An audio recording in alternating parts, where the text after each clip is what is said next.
India നിലവിൽ 42 ലോക രാജ്യങ്ങളിൽ നിന്നും എണ്ണ വാങ്ങുന്നുണ്ട്. റഷ്യക്ക് നേരെയുള്ള ഉപരോധം പോലും അവസാനിച്ചെങ്കിൽ മാത്രമേ സുഗമമായ എണ്ണ വാങ്ങൽ സംഭവിക്കൂ. പലയിടങ്ങളിൽ നിന്നും വാങ്ങുന്നത് കൊണ്ട് ഗൾഫ് ചോക്ഡ് ആവുകയാണെങ്കിൽ പൂർണ്ണമായ സ്തംഭനത്തിലെത്തില്ല. ഒരു എണ്ണയിൽ മാത്രം ഒതുങ്ങി നിൽക്കാവുന്ന ഒരു പ്രശ്നമല്ല. ഹോർമൂസ് കടലിടുക്ക് അടയ്ക്കുന്നു എന്ന് പറയുമ്പോൾ അത് ഹോർമൂസിൽ മാത്രം ഒതുങ്ങി നിൽക്കണമെന്നില്ല. ബസുമതി അരി ഉൾപ്പെടെയുള്ള കാര്യങ്ങൾ വലിയ തോതിലല്ലേ ഗൾഫിലേക്കൊക്കെ കയറ്റുമതി ചെയ്യുന്നത്. അതൊക്കെ പോയി കഴിഞ്ഞാൽ ഈ റൈസ് ഫാർമേഴ്സ് അതുപോലെ മറ്റു ഉൽപ്പന്നങ്ങൾ, യഥാർത്ഥത്തിൽ ഇറാനും എല്ലാ കാര്യങ്ങളും വലിയ രാജ്യമാണെന്ന് പറയുമ്പോഴും എല്ലാ വിഭവങ്ങളും ഒന്നും അവിടെ ഇല്ല എന്ന് ഓർക്കണം. സർവകാല റെക്കോർഡിലേക്കുള്ള പ്രയാണത്തിലാണ് ക്രൂഡ് ഓയിൽ പ്രൈസസ്. ഇതിൽ ഊറിച്ചിരിക്കുന്നത് റഷ്യയും അമേരിക്കയും ഒക്കെ തന്നെയാണ്. എല്ലാ പ്രേക്ഷകർക്കും ഐശ്വര്യത്തിൻ്റെയും സമൃദ്ധിയുടെയും ഹൃദയം നിറഞ്ഞ വിഷു ആശംസകൾ. വിഷുദിനത്തിൽ യുദ്ധമില്ലാത്ത സമാധാനപൂർണമായ ഒരു ലോകമുണ്ടാകട്ടെ എന്ന് ആഗ്രഹിച്ചു പോവുകയാണ്. വിഷുദിനമാണെങ്കിലും ഹോർമൂസ് അടഞ്ഞുകിടക്കുന്നത് ഇപ്പോഴും വലിയ ആശങ്ക ഉയർത്തുന്നുണ്ട്. ഇത് ഇന്ത്യയെ എങ്ങനെ ബാധിക്കും എന്ന വിഷയമാണ് ചർച്ച ചെയ്യാൻ പോകുന്നത്. എന്നോടൊപ്പം വിദേശകാര്യ വിദഗ്ധൻ ഡോക്ടർ മോഹൻ വർഗീസ് ഒപ്പമുണ്ട്. ഡോക്ടർ മോഹൻ വർഗീസ്, ഈ ഹോർമൂസ് കടലിടുക്ക് പൂർണ്ണമായും അടഞ്ഞാൽ അത് ഇന്ത്യയെ എത്തരത്തിലാണ് ബാധിക്കുക? ട്രംപിന്റെ ഈ ഒരു കടുത്ത തീരുമാനം ഇന്ത്യയെ വലിയ രീതിയിൽ ബാധിച്ചേക്കുമെന്ന ആശങ്ക ഇപ്പോൾ തന്നെയുണ്ട്. എണ്ണ ഇറക്കുമതിക്കായി ഇന്ത്യ പ്രധാനമായും ആശ്രയിക്കുന്നത് ഗൾഫ് രാജ്യങ്ങളെയാണല്ലോ. അതായത് ഇന്ത്യക്ക് ആവശ്യമായ അസംസ്കൃത എണ്ണയുടെ 80% മറ്റ് രാജ്യങ്ങളിൽ നിന്ന് ഇറക്കുമതി ചെയ്യപ്പെടുന്നതാണ്. ഇതിൽ ഭൂരിഭാഗവും ഗൾഫ് രാജ്യങ്ങളിൽ നിന്നാണ് വരുന്നത്. അപ്പോൾ ഹോർമൂസിൽ ഉപരോധം നിലവിൽ വന്നാൽ, ഇപ്പോൾ തന്നെ ഉപരോധമുണ്ട്, അത് കൂടുതൽ കുറച്ചുകൂടി സ്ട്രോങ് ആയി കഴിഞ്ഞാൽ അത് ഇന്ത്യയിലേക്കുള്ള എണ്ണ ഇറക്കുമതിയെ സാരമായി ബാധിക്കുകയും അതുവഴി ഇന്ത്യയിൽ പെട്രോൾ ഡീസൽ വില കുത്തനെ ഉയരാനും കാരണമാകുമോ? ഹോർമൂസും ഇന്ത്യയും തമ്മിൽ എന്ത്? ഇതാണല്ലോ ചോദ്യം. ഹോർമൂസ് കടലിലേക്ക് കടന്നാണ് പരമ്പരാഗതമായി ഇന്ത്യക്ക് ആവശ്യമുള്ള ക്രൂഡ് ഓയിലിൻ്റെ സിംഹഭാഗവും എത്തിയിരുന്നത്. പരമ്പരാഗതമായി സൗദി അറേബ്യ, ഇറാഖ് എന്നീ രാജ്യങ്ങളായിരുന്നു ഏറ്റവും കൂടുതൽ എണ്ണ ഇന്ത്യക്ക് നൽകിയിരുന്നത്, ഇന്ത്യ വാങ്ങിയിരുന്നത്. ഒരു കാലത്ത് ഇറാനിൽ നിന്നും വലിയ തോതിൽ എണ്ണ വാങ്ങിയിരുന്നു, അമേരിക്കൻ ഉപരോധമൊക്കെ കടുക്കുന്നതിന് മുൻപ്. ഏതാണ്ട് 20% വരെ ഇന്ത്യൻ എണ്ണയുടെ ആവശ്യം ഇറാനിൽ നിന്ന് മാത്രം വന്നിരുന്നൊരു കാലഘട്ടമുണ്ട്. അതീവ ഭൂതകാലത്തൊന്നുമല്ല, ഏതാണ്ട് 10 വർഷം മുൻപ്. പക്ഷേ ഇന്ന് ഇറാനിൽ നിന്നും എണ്ണ ഇന്ത്യ വാങ്ങുന്നില്ല, കാര്യമായി വാങ്ങുന്നില്ല, ചെറിയ തോതിൽ മാത്രമാണ്. അത് അമേരിക്കൻ ഉപരോധത്തിൻ്റെ ഫലമാണ് എന്നതും നഗ്നമായ ഒരു സത്യമാണ്. പക്ഷേ മറ്റ് ഗൾഫ് രാജ്യങ്ങളിൽ നിന്നും ഇന്ത്യ എണ്ണ വാങ്ങുന്നുണ്ട്. അത് ഈ അടുത്ത കാലത്ത് അമേരിക്കൻ റഷ്യയിൽ നിന്നുള്ള എണ്ണ വാങ്ങൽ കുറച്ചുകൊണ്ടുവരാൻ നിർബന്ധിതമായ സ്ഥിതിക്ക് സ്വല്പം കൂട്ടിയിട്ടുണ്ട്. പക്ഷേ ഓർക്കുക, India has A diversified oil purchase policy. India നിലവിൽ 42 ലോക രാജ്യങ്ങളിൽ നിന്നും എണ്ണ വാങ്ങുന്നുണ്ട്. പൊതുവെ എണ്ണ കടന്നു വരുന്നത് ഗൾഫിൽ നിന്നാണ് എന്നാണല്ലോ മലയാളികളായ ആളുകളുടെയൊക്കെ പൊതുവിശ്വാസം. അങ്ങനെയല്ല. അമേരിക്കയിൽ എണ്ണയുണ്ട്, വലിയ എണ്ണ നിക്ഷേപമുണ്ട്. പക്ഷേ ഏറ്റവും കൂടുതൽ എണ്ണ ഉത്പാദിപ്പിക്കുന്ന രാജ്യം ഇപ്പോൾ അമേരിക്കയാണ്. ഏറ്റവും കൂടുതൽ എണ്ണ നിക്ഷേപമുള്ള രാജ്യം വെനിസ്വേലയാണ്. അവിടെ പല കാരണങ്ങളാൽ എണ്ണ ഉത്പാദനം, ഉപരോധമൊക്കെ കാരണം എണ്ണ ഉത്പാദനം വല്ലാതെ തടസ്സപ്പെട്ടു. അവിടെ ലഭിക്കുന്ന എണ്ണയ്ക്ക് ഗുണമേന്മയുടെ കാര്യത്തിൽ സങ്കീർണമാണ്. കാരണം വളരെ കൊഴുത്ത ഒരു തരം എണ്ണയാണ്, വളരെ കറുത്ത, ഒരുപാട് ഇമ്പ്യൂരിറ്റീസ് ഉള്ള ഈ ശുദ്ധീകരണം വളരെ സങ്കീർണമായ ഒരു പ്രക്രിയയാണ് വെനിസ്വേലൻ എണ്ണയ്ക്ക്. അതുകൊണ്ട് അത് അത്ര അട്രാക്റ്റീവ് ആണോ എന്നത് മറ്റൊരു സംശയമാണ്. പക്ഷേ ഏറെ എണ്ണ അവൈലബിൾ ആണ് വെനിസ്വേലയിൽ. പക്ഷേ അത് ടെക്നോളജി ഉപയോഗിച്ചുകൊണ്ട് ഇനിയും കൂടുതൽ കുഴിച്ചെടുക്കാൻ സാധിക്കും. കാരണം അമേരിക്ക ഇപ്പോൾ വെനിസ്വേല നിയന്ത്രിക്കുകയാണ്. അതുകൊണ്ട് ഭാവിയിൽ ഒരുപക്ഷെ 1 വർഷത്തിന് ശേഷം കാര്യമായ എണ്ണ അമേരിക്ക ഇടപെട്ടുകൊണ്ട് വെനിസ്വേലയിൽ നിന്നും ഇന്ത്യക്ക് ലഭിക്കും. അത് ഭാവിയിലാണ്. നിലവിൽ റഷ്യയിൽ നിന്നുള്ള എണ്ണ വാങ്ങൽ ഇന്ത്യ തുടരുന്നു. കുറച്ചുകൊണ്ട് വരണമെന്ന് പറയുമ്പോഴും ഒരു സമയത്ത് 38% വരെ ഇന്ത്യയുടെ ആകെ എണ്ണ ആവശ്യത്തിൻ്റെ 38% വരെ കഴിഞ്ഞ വർഷം റഷ്യയിൽ നിന്നായിരുന്നു ഇറക്കുമതി. മുൻകാലങ്ങളിൽ ഉണ്ടായിരുന്നില്ല. കാരണം ലോജിസ്റ്റിക്കൽ കൺസ്ട്രെയിൻ്റാണ്. റഷ്യയിൽ നിന്നും ഇന്ത്യ വരെ എണ്ണ എത്തണമെങ്കിൽ എത്ര ദൂരം സഞ്ചരിക്കണം? യൂറോപ്പ് വഴി കടന്ന്, ബ്രിട്ടനൊക്കെ കടന്ന് വന്ന് യൂറോപ്പിൻ്റെ പടിഞ്ഞാറൻ ഭാഗങ്ങൾ കടന്ന് ഈ കുപ്പിക്കഴുത്തായ ഒരു മെഡിറ്ററേനിയനിലേക്കുള്ള എൻട്രി പോയിന്റിൽ ജിബ്രാൾട്ടറിൽ എത്തി, മെഡിറ്ററേനിയനിൽ കടന്ന് സൂയസ് കനാൽ കടന്ന് വീണ്ടും ചെങ്കടലിലെത്തി, ചെങ്കടലിൽ നിന്നും അറബിക്കടലിലെത്തി, ഇന്ത്യൻ ഓഷ്യനിലെത്തി, ഇന്ത്യയുടെ തെക്കൻ ഭാഗങ്ങളിൽ അല്ലെങ്കിൽ ഇന്ത്യയുടെ പടിഞ്ഞാറും കിഴക്കും ഒക്കെയുള്ള ഭാഗങ്ങളിൽ റഷ്യൻ എണ്ണ എത്തണമെങ്കിൽ എന്ത് ബുദ്ധിമുട്ടാണ്. അല്ലെങ്കിൽ വളഞ്ഞു വരണം, ജപ്പാൻ വഴി വളഞ്ഞ് മലാക്ക സ്ട്രെയിറ്റ് കടന്ന് വരണമെങ്കിലും വളരെ ബുദ്ധിമുട്ടാണ്. അതുകൊണ്ടാണ് നേരിട്ടുള്ള Russia India oil pipe line ഇല്ല. അതുമാത്രമല്ല, ഉപരോധവും ഒരു കാരണമായി. റഷ്യയുടെ എണ്ണ കുറച്ചുകൊണ്ട് വന്നപ്പോഴും 38% നിന്നും ഘട്ടം ഘട്ടമായി 20% മാത്രമേ കുറച്ചിട്ടുള്ളൂ. ജനുവരി ഫെബ്രുവരി 2026 പോലും ഇന്ത്യയുടെ ആകെ ഊർജ്ജാവശ്യത്തിൻ്റെ 20% ഉപരോധം നിലനിൽക്കപ്പോലും ട്രംപ് തീരുവ പ്രഖ്യാപിക്കുമെന്ന് പറഞ്ഞ് വരട്ടിയിട്ട് പോലും 20% റഷ്യയിൽ നിന്ന് തന്നെയാണ് വന്നത് എന്നോർക്കണം. ഇപ്പോൾ ഇതാ ഉപരോധം ലേശം അയച്ചിരിക്കുന്നു. റഷ്യൻ എണ്ണ വിൽക്കാം എന്നല്ല, വിൽക്കണം എന്നാണ് ട്രംപ് പറയുന്നത്. അങ്ങനെ ഊർജ്ജ പ്രതിസന്ധിയിൽ നിന്ന് ലോകത്തിന് കുറേയൊക്കെ കരകയറാൻ സാധിക്കും. ഇന്ത്യ അതുകൊണ്ട് യഥേഷ്ടം എണ്ണ റഷ്യയിൽ നിന്നും വാങ്ങുന്നുണ്ട്. പക്ഷേ അത് റഷ്യയിൽ നിന്നും ഇപ്പോൾ ഖനനം ചെയ്തെടുക്കുന്ന എണ്ണയല്ല, മറിച്ച് ലോകത്ത് പല ഭാഗത്തായി കടലുകളിൽ നങ്കൂരമിട്ടിരുന്ന റഷ്യൻ കപ്പലുകളിൽ നിന്നും ഇന്ത്യ എണ്ണ എടുക്കുന്നു എന്നാണ്. അത് ഒരു പെർമനൻറ്റ് സോഴ്സ് അല്ല.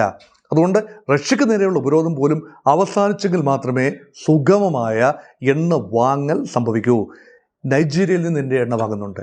അതുപോലെ ഈ വെസ്റ്റ് ആഫ്രിക്കയിലെ മറ്റു ചില എണ്ണ സമ്പന്നമായ രാജ്യങ്ങളുണ്ട്, അവിടെ നിന്ന് വാങ്ങുന്നുണ്ട്.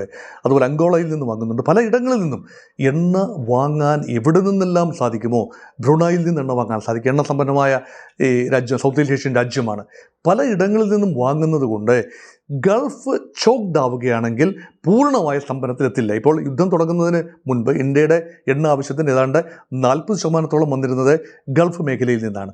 അത് കുറച്ച് വരികയല്ല, അതിനേക്കാൾ വളരെ കുറവായിരുന്നു ഈ കഴിഞ്ഞ വർഷമൊക്കെ വാങ്ങിയിരുന്നത്. റഷ്യയിൽ നിന്ന് ഏറെ എണ്ണ ഉള്ളതുകൊണ്ട് അപ്പോൾ റഷ്യൻ എണ്ണ റീപ്ലേസ് ചെയ്ത് ഗൾഫിൽ നിന്നും കൂടുതൽ വാങ്ങിക്കൊണ്ടാണ് ഇറാൻ ഒഴികെ Iraq, Kuwait, UAE, Bahrain, Qatar, അവിടെ നിന്നെല്ലാം ഖത്തറിൽ നിന്നൊക്കെയാണ് പ്രകൃതിവാതകത്തിൻ്റെ സിംഹഭാഗം ഇന്ത്യയിലെത്തുന്നത്. ലോകത്തിൻ്റെ ആകെ പ്രകൃതിവാതകത്തിൻ്റെ 1/3 റിസർവ്സ് ഉള്ളത് ഖത്തറിലാണ്. ആ എണ്ണ പ്രകൃതിവാതക പാടങ്ങൾ.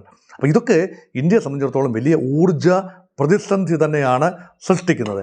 അതുകൊണ്ട് ഇന്ത്യയുടെ പോളിസി ഡൈവേഴ്സിഫൈഡ് പർച്ചേസ് പോളിസി. പരമ്പരാഗതമായിട്ട് ഏതാണ്ട് 27 രാജ്യങ്ങളിൽ നിന്നാണ് ഇന്ത്യ എണ്ണ വാങ്ങിയിരുന്നത്. പക്ഷേ കഴിഞ്ഞ ഏതാനും വർഷം വലിയ ഒരു വിപ്ലവകരമായ മാറ്റമാണ് വന്നത്. 42 രാജ്യങ്ങളിൽ നിന്ന് എണ്ണ വാങ്ങുന്നു. അമേരിക്ക ആത്യന്തികമായി പ്ലാൻ ചെയ്യുന്നത് ചൈനയെ കൊണ്ടും ഇന്ത്യയെ കൊണ്ടും പരമാവധി അമേരിക്കൻ എണ്ണ വാങ്ങി എടുക്കുക. അപ്പോൾ ഡോളർ അധിഷ്ഠിത എണ്ണ വ്യാപാരം അത് തുടരണം. ഇന്ത്യ ഏതെങ്കിലും രീതിയിൽ ഇറാനുമായി എണ്ണക്കച്ചവടം സമാധാനം വരികയും എണ്ണക്കച്ചവടം ഉണ്ടാവുകയും ചെയ്താൽ അത് റുപ്പി ഇറാനിയൻ കറൻസിയിലും ഇന്ത്യൻ റുപ്പിയിലും ഉള്ള വ്യാപാരമായി മാറുമല്ലോ. റഷ്യയിൽ നിന്നുള്ള വ്യാപാരം റൂബിൾ റുപ്പി ടേംസിലാണ്. ഇതൊന്നും അമേരിക്കയ്ക്ക് സഹിക്കാൻ കഴിയുന്ന കാര്യങ്ങളല്ല. അതുകൊണ്ട് അമേരിക്കയിൽ നിന്ന് തന്നെ എണ്ണ ഉത്പാദനമുണ്ടല്ലോ, നിങ്ങൾക്ക് എന്തുകൊണ്ട് അമേരിക്കൻ എണ്ണ വാങ്ങിക്കൂടാ? അല്ലെങ്കിൽ വെനിസ്വേല വഴി ഞങ്ങൾ എണ്ണ സംഘടിപ്പിച്ചു തരാം, പണം ഡോളറിലാണ് കൊടുക്കേണ്ടത് എന്നൊക്കെ പറയുമ്പോൾ അമേരിക്കയുടെ ഒരു നീരാളിപ്പിടുത്തം എണ്ണ വിപണിയുടെ മേൽ, ഹൈഡ്രോ കാർബണിന് മേൽ ഒരു നീരാളിപ്പിടുത്തമുള്ളതായി കാണാം. ഇന്ത്യ പക്ഷേ ബുദ്ധിപൂർവ്വം കരുക്കൾ നീക്കുന്നു. India alternate സെർച്ചിലാണ്. കുടംകുളം ആണവ പദ്ധതി, കൽപ്പാക്കം ആണവ റിയാക്ടർ, ഇതൊക്കെ ഊർജ ഉത്പാദനത്തിന് വേണ്ടി സജ്ജീകരിക്കപ്പെടുന്ന ഏതാണ്ട് ത്രഷോൾഡ് നീക്കുകയാണ്. അതായത് ഫാസ്റ്റ് ബ്രീഡർ റിയാക്ടേഴ്സ്. അത് സൈനിക ആവശ്യത്തിന് വേണ്ടിയല്ല, ആണവം ഉണ്ടാക്കാൻ വേണ്ടിയല്ല, അത് ഈ വ്യവസായ ആവശ്യത്തിന് വേണ്ടിയുള്ള ഇന്ധനം ഉൾപ്പെടെ ഉണ്ടാക്കാൻ ഉള്ള ടെക്നോളജി ഇന്ത്യ വികസിപ്പിച്ചു കഴിഞ്ഞു. അത് കൊമേഴ്ഷ്യലി വയബിൾ ആകുന്ന രൂപത്തിൽ ഉപയോഗിക്കാൻ കഴിഞ്ഞാൽ ഹൈഡ്രോ കാർബൺ മേലുള്ള ഓവർ ഡിപ്പെൻഡൻസി കുറച്ചുകൊണ്ട് വരാം. Petrol, diesel, kerosene, aviation oil ഇതെല്ലാം തന്നെ ക്രൂഡ് ഓയിലിൻ്റെ ഉപ ഉൽപ്പന്നങ്ങളല്ലേ. അത് വലിയ ബുദ്ധിമുട്ടായി വരും. നാളുകളിലും പ്രശ്നങ്ങൾ ഉണ്ടാവാം. ഇതിൻ്റെ മുന്നിൽ കാണുന്നു 80% എണ്ണ, ഇന്ത്യയുടെ എണ്ണ ആവശ്യം 80-85% ഇന്ത്യയുടെ ഊർജ്ജ ആവശ്യവും പല ഇടങ്ങളിൽ നിന്നായി വരുന്ന ക്രൂഡ് ഓയിലിൻ്റെയും നാച്ചുറൽ ഗ്യാസിൻ്റെയും ഒക്കെ പ്രവർത്തന ഫലമായിട്ടാണ് ഉണ്ടാകുന്നത്. അതിൽ നിന്നും ഘട്ടം ഘട്ടമായി പ്രകൃതി സൗഹൃദമായ ഊർജ്ജ ഉപാധികളിലേക്കും നൂതനമായ ആണവ ഉൾപ്പെടെയുള്ള നൂതനമായ ഊർജ്ജ ഉപാധികളിലേക്കും എന്തിന് സൂര്യഭഗവാൻ നിന്ന് പുഞ്ചിരിക്കുകയാണ്. എക്കാലത്തും സോളാർ ഹാർനസ് ചെയ്യാൻ കഴിഞ്ഞാൽ പ്രകൃതി തന്നെ ആവശ്യത്തിന് ഊർജം ഇവിടെ ഒരുക്കി വെച്ചിട്ടുണ്ട്. ഇത് സ്വീകരിക്കുക, സ്വാംശീകരിക്കുക, ഉപയോഗിക്കുക. അതൊക്കെ ടെക്നോളജി വേണ്ടി വരും. അതിനുള്ള കൂടുതൽ ഗവേഷണങ്ങൾ ലോകരാജ്യങ്ങൾ നടത്തും. ഇന്ത്യയും അതിൽ പങ്കാളിയാവും. അതുകൊണ്ടാണ് ഇതൊരു ഗ്രേറ്റ് ഷേക്കപ്പാണ്. This oil shock is a great shaking point.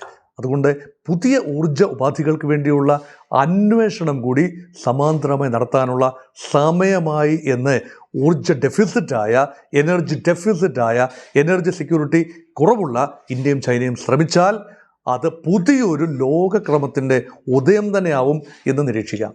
ഒരുപക്ഷെ ഈ യുദ്ധം നീണ്ടുപോയാൽ ഹോർമൂസ് വഴി ഇന്ത്യയിലേക്കും കപ്പലുകളുടെ വരവുണ്ടാകില്ല. ഇന്ത്യ ഗൾഫ് രാജ്യങ്ങളെ ആശ്രയിക്കുന്ന എല്ലാ ഉൽപ്പന്നങ്ങൾക്കും ബദൽ മറ്റ് രാജ്യങ്ങളിൽ ഉണ്ടോ? ഒപ്പം തന്നെ ഈ ഉൽപ്പന്നങ്ങളുടെ ദൗർലഭ്യം ഇന്ത്യയിലും ഉണ്ടാകാൻ സാധ്യതയുണ്ടോ? ഉൽപ്പന്നങ്ങളുടെ ദൗർലഭ്യം ഇന്ത്യയിൽ ഉണ്ടാകുമ്പോൾ എണ്ണം മാറ്റി നിർത്തിയാൽ മറ്റു കാര്യങ്ങൾ ഗൾഫ് രാജ്യങ്ങളിൽ നിന്നും ഈന്തപ്പഴം, അതുപോലെയുള്ള ഡ്രൈ ഫ്രൂട്ട്സ്, അതൊക്കെയാണ്. അതിന് ഓൾട്ടർനേറ്റ് സോഴ്സസ് ഉണ്ട്. അതിന് മെക്സിക്കോയിൽ നിന്നോ അമേരിക്കയിൽ നിന്നോ ഒക്കെ കൊണ്ടുവരാം, അല്ലെങ്കിൽ നോർത്ത് ആഫ്രിക്കയിൽ കൊണ്ടുവരാൻ സാധിക്കും. പക്ഷേ അവിടെയും നോർത്ത് ആഫ്രിക്കയിൽ നിന്ന് ഈ ഹോർമൂസ് വഴിയല്ല എത്തേണ്ടത്. അത് എത്തേണ്ടത് ചെങ്കടൽ വഴിയാണ്. സൂയസ് കനാൽ കടന്ന് ചെങ്കടലിലെത്തി അവിടുന്ന് അറബിക്കടലിൽ പ്രവേശിച്ച് ഇന്ത്യൻ തീരത്തേക്ക് എത്താൻ കഴിയും. അതുകൊണ്ട് ഇന്ത്യയുടെ വിഭവങ്ങൾ, ഇന്ത്യയിലേക്ക് എത്താനുള്ള വിഭവങ്ങൾ പ്രധാനപ്പെട്ടത് ക്രൂഡ് ഓയിൽ തന്നെയാണ്. നാച്ചുറൽ ഗ്യാസും ക്രൂഡ് ഓയിലും തന്നെയാണ്. അതുകൊണ്ട് ഇന്ത്യയെ സംബന്ധിച്ചിടത്തോളം ഇന്ത്യക്ക് കയറ്റുമതി മാർക്കറ്റാണ് വളരെ പ്രധാനം. ഇറക്കുമതി മാത്രമല്ല, ഇന്ത്യൻ കയറ്റുമതി ഗൾഫ് മേഖലയിലേക്ക് നമ്മുടെ മറൈൻ വിഭവങ്ങൾ, മറ്റ് വിഭവങ്ങൾ, അഗ്രികൾച്ചറൽ പ്രോഡക്ട്സ്, ടെക്സ്റ്റൈൽ എന്ന് വേണ്ട തുകൽ ഉൽപ്പന്നങ്ങൾ എന്ന് വേണ്ട എത്രയോ കാര്യങ്ങളാണ് കയറ്റുമതി ചെയ്യുന്നത്. ആ കയറ്റുമതി മാർക്കറ്റ് ഉൾപ്പെടെ അഫക്റ്റഡ് ആവുകയാണ്. ഇപ്പം നമ്മുടെ ഇന്ത്യയിലെ കയറ്റുമതിക്കാർ, ഇപ്പോൾ അമേരിക്കൻ വിപണി വലിയ ട്രേഡ് വാർ അല്ലെങ്കിൽ ടാരിഫ് യുദ്ധത്തിൽപ്പെട്ട് ഉഴലുമ്പോൾ വലിയ ആശ്വാസമായി നിന്നത് യൂറോപ്യൻ വിപണിയും ഗൾഫ് വിപണിയുമാണ്. അതുകൂടി നഷ്ടപ്പെട്ടാലുള്ള അവസ്ഥ. അതുകൊണ്ട് ഇതൊക്കെ ഒരു എണ്ണയിൽ മാത്രം ഒതുങ്ങി നിൽക്കാവുന്ന ഒരു പ്രശ്നമല്ല. ഹോർമൂസ് കടലിടുക്ക് അടയ്ക്കുന്നു എന്ന് പറയുമ്പോൾ അത് ഹോർമൂസിൽ മാത്രം ഒതുങ്ങി നിൽക്കണമെന്നില്ല. ഒരുപക്ഷെ ബാബൽ മന്ദേബ് പോലും ഹൂതികളുടെ സഹായത്തോടുകൂടി ഇറാൻ അടപ്പിക്കാൻ ശ്രമിച്ചേക്കാം. അങ്ങനെ വന്നാൽ ലോക വ്യാപാരത്തിൻ്റെ 20% കടന്നു പോകുന്നത് ബാബൽ മന്ദേബ് വഴി ചെങ്കടലിലൂടെയാണ്. ആ ചെങ്കടൽ വ്യാപാരം പോലും ഇതിനോടൊപ്പം സ്റ്റോൾഡ് ആയിക്കഴിഞ്ഞാൽ ലോക സമ്പദ് വ്യവസ്ഥ തകിടം മറിയും. ഇന്ത്യ ഒരു കയറ്റുമതി രാജ്യമാണ്, അതേസമയം ഇറക്കുമതി രാജ്യവുമാണ്. കയറ്റുമതി ഉൽപ്പന്നങ്ങളാണ് പലതും, പക്ഷേ ഊർജ്ജ ഉപാധികൾ ഇറക്കുമതി ചെയ്തെങ്കിലേ പറ്റൂ. മറ്റ് പല കാര്യങ്ങളും ഇറക്കുമതി ചെയ്തെങ്കിലേ പറ്റൂ. പക്ഷേ അതുകൊണ്ട് എണ്ണ ഒഴികെയുള്ള കാര്യങ്ങൾ ഇറക്കുമതി ഗൾഫിൽ നിന്ന് അല്ല എങ്കിൽ മറ്റ് രാജ്യങ്ങളിൽ നിന്നും സോഴ്സ് ചെയ്യാൻ ഇന്ത്യക്ക് കഴിയും. ഇത് ഒരു കാര്യം കൂടെ പറയും, ഇന്ത്യയുടെ ബസുമതി അരി ഉൾപ്പെടെയുള്ള കാര്യങ്ങൾ വലിയ തോതിലല്ലേ ഗൾഫിലേക്കൊക്കെ കയറ്റുമതി ചെയ്യുന്നത്. അതൊക്കെ പോയി കഴിഞ്ഞാൽ ഈ റൈസ് ഫാർമേഴ്സ്, അതുപോലെ മറ്റ് ഉൽപ്പന്നങ്ങൾ, ഈ കാർഷിക ഉൽപ്പന്നങ്ങൾ വൻതോതിൽ ഗൾഫ് രാജ്യങ്ങൾ സെൽഫ് സഫിഷ്യൻ്റ് അല്ല. ഇന്ത്യ ഓയിൽ ഒഴിച്ചുള്ള മറ്റ് പല കാര്യങ്ങളിലും സ്വയം പര്യാപ്തമാണെന്ന് ഓർക്കണം. ഗൾഫ് രാജ്യങ്ങളിൽ കാര്യമായ ഉത്പാദനമുള്ളത് ഈ ഡ്രൈ ലാൻഡിൽ വളരുന്ന കാർഷിക വിഭവങ്ങളും എണ്ണയും മാത്രമാണ്. അല്ലാതെ മറ്റ് കാര്യങ്ങൾ പുറത്തുനിന്ന് എത്തിക്കേണ്ടതാണ്. പഴം, പച്ചക്കറി ഉൾപ്പെടെയുള്ള കാര്യങ്ങൾ ഒമാനിലൊക്കെ കുറേ ഉണ്ടാകും, പക്ഷേ അത് തികയില്ല. അതുകൊണ്ട് കേരളത്തിൽ നിന്നുൾപ്പെടെ ഇന്ത്യയിൽ നിന്നുൾപ്പെടെ ഒരുപാട് കാര്യങ്ങൾ ഇറക്കുമതി ചെയ്യേണ്ടതുള്ളത് കൊണ്ട് ദീർഘമായി ഹോർമൂസ് ഉപരോധം, അമേരിക്ക നിർമ്മിതമായ ഉപരോധം അല്ലെങ്കിൽ ഇറാൻ്റെ വക ഉപരോധം നീളുന്നത് ഗൾഫ് മേഖലയ്ക്ക് ആകമാനം ദോഷകരമാണ്. ഇന്ത്യക്ക് ഉറപ്പായി അതിൻ്റെ തിക്തഫലങ്ങൾ അനുഭവിക്കേണ്ടി വരും. കയറ്റുമതിക്കാരും ഇറക്കുമതിക്കാരും ഒരുപോലെ തന്നെ തിക്തഫലം അനുഭവിക്കേണ്ടി വരും. ഇതിനെല്ലാം പുറമെ ഇന്ത്യൻ ബസുമതി അരിയുടെ വലിയ വിപണികളിലൊന്നായ ഇറാനിൽ അത് എത്തിക്കാനാകാതിരുന്നാൽ ഇന്ത്യയിലെ വ്യാപാരികളെ അത് ബാധിക്കാൻ സാധ്യതയില്ലേ? ഒപ്പം തന്നെ ഇന്ത്യയിലേക്ക് ഉൾപ്പെടെ വളം എത്തുന്നത് ഹോർമൂസ് വഴിയാണ്. നിലവിലെ സാഹചര്യത്തിൽ വളം ലഭിക്കാതെ ഭക്ഷ്യ ദൗർലഭ്യത്തിലേക്ക് പോകുമോ ഇന്ത്യ? അങ്ങനെ ഒരു ആശങ്കയ്ക്ക് അടിസ്ഥാനമുണ്ടോ? ഇന്ത്യക്ക് ഒരിക്കലും ഭക്ഷ്യ ദൗർലഭ്യം ഉണ്ടാവില്ല. കാരണം നമ്മൾ കാർഷിക രാജ്യമാണ്, കാർഷിക സമ്പദ് വ്യവസ്ഥയാണ്. നമ്മുടെ ഫുഡ് സെക്യൂരിറ്റി എന്നത് വളരെ നേരത്തെ തന്നെ ഭാരതം കൈവരിച്ചു കഴിഞ്ഞ ഒരു കാര്യമാണ്. പക്ഷേ ഭക്ഷ്യ ഉൽപ്പന്നങ്ങൾ ഇവിടെ കൺസ്യൂം ചെയ്യപ്പെടുന്നു. പക്ഷേ അതിൽ ഒരു ചെറിയ പങ്കെങ്കിലും കയറ്റുമതി ചെയ്യുന്നു. ഇറാനിലേക്കുള്ള ബസുമതി കയറ്റുമതി, ഞാൻ നേരത്തെ ഗൾഫ് രാജ്യങ്ങളിലേക്കുള്ള അരിയുടെ കയറ്റുമതിയെക്കുറിച്ച് പറഞ്ഞു. പക്ഷേ ഇറാൻ ഒരു റൈസ് ഈറ്റിംഗ് ഏരിയ കൂടിയാണ്. അവിടെ കാര്യമായ നെൽപ്പാടങ്ങളില്ല എന്നോർക്കണം. അതുകൊണ്ട് ഇന്ത്യയിൽ നിന്നും വലിയ തോതിലുള്ള റൈസ് പ്രോഡക്ട്സ് ഇന്തോനേഷ്യയിൽ നിന്നും, ഇന്ത്യയിൽ നിന്നും, തായ്ലൻഡിൽ നിന്നും ഒക്കെ അരി കയറ്റുമതി വൻതോതിൽ ഇറാനിലേക്കുണ്ട്. അത് വലിയ ബുദ്ധിമുട്ടായി വരും. കാരണം ഒരു കപ്പലും കടന്നു പോകുന്നില്ല എന്ന് പറയുമ്പോൾ അരിച്ചാക്കുകളുമായി കപ്പലുകൾ കടന്നു പോകാനാവില്ലല്ലോ. അതുകൊണ്ട് ഇറാൻ്റെ ജീവനാഡിയാണ് യഥാർത്ഥത്തിൽ ഇറാനും. എല്ലാ കാര്യങ്ങളും വലിയ രാജ്യമാണെന്ന് പറയുമ്പോഴും എല്ലാ വിഭവങ്ങളും ഒന്നും അവിടെ ഇല്ല എന്ന് ഓർക്കണം. ചെറിയ രീതിയിൽ കാര്യങ്ങൾ ഇറക്കുമതി ചെയ്യേണ്ടതുണ്ട്. അപ്പം ചൈനയാണ് വലിയ തോതിൽ മറ്റു കാര്യങ്ങൾ, ഇലക്ട്രോണിക് ഗുഡ്സും മറ്റു കാര്യങ്ങളും കയറ്റുമതി ചെയ്യുന്നത്. പക്ഷേ ഭക്ഷ്യ ഉൽപ്പന്നങ്ങൾ കയറ്റുമതി ചെയ്യാൻ ഇന്ത്യക്ക് കഴിയേണ്ടതാണ്. അത് ബുദ്ധിമുട്ടായി വരുമ്പോൾ ഇറാൻ ഓൾറെഡി ബുദ്ധിമുട്ടുള്ള ഒരു രാജ്യമാണ്, ഉപരോധത്താൽ വലയുകയാണ്. അതോടൊപ്പം തന്നെ ഇന്ത്യയിൽ നിന്നുള്ള ഇറാനിലേക്കുള്ള കയറ്റുമതി കൂടി കുറയുമ്പോൾ അത് വലിയ ബുദ്ധിമുട്ടാണ് ഉണ്ടാക്കുന്നത്. മറിച്ച് രാസവളം അതൊക്കെ ഒരു ബൈ പ്രോഡക്റ്റാണ്, പെട്രോളിയം ഉൽപ്പന്നങ്ങളുടെ ബൈ പ്രോഡക്റ്റുകളാണ് വളം. ഇതിൻ്റെ സ്പൈറലിംഗ് എഫക്റ്റ് എന്ന് പറഞ്ഞാൽ കൃഷിക്ക് വേണ്ടി രാസവളം ഉപയോഗിക്കണം. നമ്മുടെ മണ്ണ് ആ രീതിയിൽ ആയി മാറിയിരിക്കുന്നു. ജൈവവളം ആവശ്യത്തിന് കിട്ടാനില്ല. അല്ലെങ്കിൽ തന്നെ ഒരു പ്രൊഡക്ടിവിറ്റിക്ക് വേണ്ടി രാസവളം വൻതോതിൽ ഉപയോഗിക്കേണ്ട അവസ്ഥയാണ്. ഇവിടെ അത് ഉത്പാദിപ്പിക്കുന്നതിന് പരിമിതികളുണ്ട്. വൻതോതിൽ റഷ്യയിൽ നിന്നും വന്നിരുന്നു, ഉക്രൈനിൽ നിന്നും വന്നിരുന്നു, ഇറാനിൽ നിന്നും വരേണ്ടതുണ്ട്. ഹോർമോസ് കടലിടുക്ക് കടന്ന് ഇറാനിൽ നിന്നും മറ്റും വരേണ്ട ഫെർട്ടിലൈസേഴ്സ് അഫക്റ്റഡ് ആകുമ്പോൾ ഭാരതത്തിൻ്റെ കാർഷിക വ്യവസ്ഥിതി പൂർണ്ണമായി അട്ടിമറിക്കപ്പെടുന്നില്ല എങ്കിലും നമുക്ക് മറ്റ് സോഴ്സിൽ കണ്ടെത്താൻ കഴിയും. ഇവിടെ തന്നെ ഉത്പാദനമുണ്ട്. ബൈ പ്രോഡക്റ്റ് എന്നുള്ള നിലയിൽ ഇവിടെ തന്നെ ആവശ്യത്തിന് ഈ പെട്രോളിയം പ്രോഡക്റ്റ്സ് കിട്ടിക്കഴിഞ്ഞാൽ മറ്റു കാര്യങ്ങളും കൂടി ഉണ്ടെങ്കിൽ ഈ ഉത്പാദിപ്പിക്കാൻ കഴിയും. പക്ഷേ ആ ഉത്പാദനം ഉണ്ടെങ്കിൽ പോലും ചെറിയ കുറവ് വന്നാൽ പോലും നമ്മുടെ കർഷകരെ അത് ദോഷകരമായി ബാധിക്കാം. കൃഷിയെ ആത്യന്തികമായി ദോഷകരമായി ബാധിക്കാം. എണ്ണ മാത്രമല്ല വിഷയമെന്ന് ഊന്നി പറയാൻ വേണ്ടിയാണ്. അതുകൊണ്ടാണ് മറ്റ് പല മേഖലകളിൽ ഇപ്പോൾ എല്ലാവരും സംസാരിക്കുന്നത് ക്രൂഡ് ഓയിലിൻ്റെ വില വർദ്ധിക്കുന്നതിനെക്കുറിച്ചാണ്. തീർച്ചയായും ക്രൂഡ് ഓയിലിൻ്റെ വില വർദ്ധിക്കും. ഇപ്പോൾ തന്നെ വർദ്ധിച്ചു കഴിഞ്ഞു. ഇപ്പോൾ സമാധാന ചർച്ച അലസി പിരിഞ്ഞു എന്ന് പറഞ്ഞപ്പോൾ ഏതാണ്ട് പ്രതീക്ഷ ഉണ്ടായിരുന്നപ്പോൾ ഒരു $90 വരെ, ബാരലിന് $90 വരെ വില കുറഞ്ഞു വന്നതാണ്. 119 നിന്നും 90 വരെ കുറഞ്ഞു വന്നത് ഒറ്റയടിക്ക് വർദ്ധിച്ച് $110-115 മാറുന്നു. അപ്പോൾ അതിനർത്ഥം സർവകാല റെക്കോർഡിലേക്കുള്ള പ്രയാണത്തിലാണ് ക്രൂഡ് ഓയിൽ പ്രൈസസ്. ഇതിൽ ഊറിച്ചിരിക്കുന്നത് റഷ്യയും അമേരിക്കയും ഒക്കെ തന്നെയാണ്. റഷ്യയ്ക്ക് നേരെയുള്ള ഉപരോധം കുറഞ്ഞു വരുന്നു. അവർക്ക് അന്താരാഷ്ട്ര വിപണിയിൽ ഇപ്പോൾ എണ്ണ വിൽക്കാമെന്നാണല്ലോ അമേരിക്ക പറയുന്നത്. അമേരിക്ക ഊറിച്ചിരിക്കുന്നതിന് കാരണം എന്താ?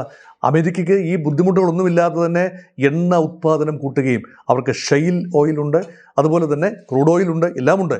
അവരിൽ നിന്നും ആളുകൾ വാങ്ങാൻ വിസമ്മതിക്കുന്നത് ഒരുപക്ഷെ ഇൻ്റർനാഷണൽ വില അതുപോലെ തന്നെ ഉണ്ട്. ഡോളറിൽ പേയ്മെൻറ്റ് നടത്തണം, മറ്റു പല സങ്കീർണതകളുമുണ്ട്. അമേരിക്കയിൽ നിന്നും ഇന്ത്യ വരെ എണ്ണ എത്തുന്നതെന്ന് ആലോചിച്ച് നോക്കിയോ. എത്രത്തോളം ലോജിസ്റ്റിക്കൽ നൈറ്റ്മെയറാണത്. ഇപ്പം ഭൂഗോളത്തിൻ്റെ ഒരു പാതിയിൽ നിൽക്കുന്ന രാജ്യമാണ് അമേരിക്ക, മറുപാതിയിൽ നിൽക്കുന്ന രാജ്യമാണ് ഇന്ത്യ. ലോകത്തിൻ്റെ പകുതി ദൂരം സഞ്ചരിച്ച് ഇന്ത്യൻ തുറമുഖങ്ങളിൽ അമേരിക്കൻ എണ്ണ എത്തുമ്പോൾ ഉണ്ടാകുന്ന കടത്ത് ചെലവ്, അതുപോലെ ഇൻഷുറൻസ് കോസ്റ്റ് ഒക്കെ വളരെ കൂടുതലാണ്. അപ്പോൾ അതുകൊണ്ടാണ് വളരെ സമീപ പ്രദേശമായ ഗൾഫ് മേഖലയിൽ നിന്നും എണ്ണയും വളവും രാസവളവും ഉൾപ്പെടെയുള്ള കാര്യങ്ങൾ ഇറക്കുമതി ചെയ്യേണ്ടത് നമ്മുടെ സമ്പദ് വ്യവസ്ഥയ്ക്ക്, നമ്മുടെ വ്യവസായങ്ങൾക്ക്, നമ്മുടെ കാർഷിക മേഖലയ്ക്ക് അത്യന്താപേക്ഷിതമാണ്. ദീർഘകാലം ഈ അവസ്ഥ, ഈ സ്റ്റെയിൽമേറ്റ്, സന്നിഗ്ധ അവസ്ഥ തുടരാനാവില്ല. തുടർന്നാൽ ഇന്ത്യക്ക് വളരെയധികം ഇന്ത്യൻ ഇക്കോണമിയെ വളരെ ദോഷകരമായി ബാധിക്കും.